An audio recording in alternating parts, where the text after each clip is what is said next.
চিত্রনায়িকা অপু বিশ্বাস, নুসরাত ফারিয়া, নিপুণ আক্তার, আসনা হাবিব ভাবনা, চিত্রনায়ক জায়েদ খান সহ 17 অভিনয় শিল্পীর নামে হত্যা চেষ্টা মামলা হয়েছে।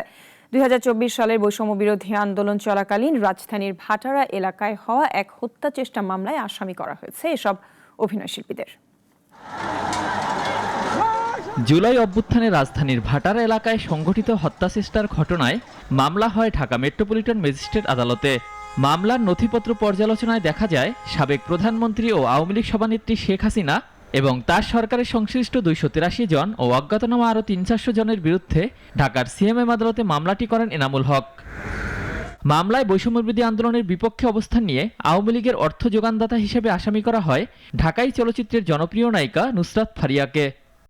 এছাড়াও আসামি করা হয় চিত্রনায়িকা অপু বিশ্বাস, অভিনেত্রী সুবর্ণা মোস্তফা, রোকেয়া প্রাচী, ভাবনা, সোহানা সাবা, মেহের আফরোজ শাওন, জ্যোতিকা জ্যোতি, চিত্রনায়ক সাইমন সাদিক, জায়েদ খান, আজিজুল হাকিম সহ 17 অভিনয় শিল্পীকে।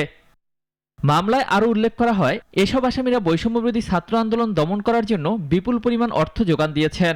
সেই সাথে আন্দোলন চলাকালে অন্য আসামিদের ছোড়া গুলি বাদী এনামুল হকের ডান পায়ে লেগে গুলিবিদ্ধ হয়ে সঙ্গে সঙ্গে অজ্ঞান হয়ে রাস্তায় পড়ে যান তিনি। মামলার ব্যাপারে ভাটারা থানার ভারপ্রাপ্ত কর্মকর্তা গণমাধ্যমকে জানিয়েছেন, সব ধরনের আইনি প্রক্রিয়া মেনেই মামলার কার্যক্রম চলমান রয়েছে। ওয়ালিউল রনি, নাগরিক, ঢাকা।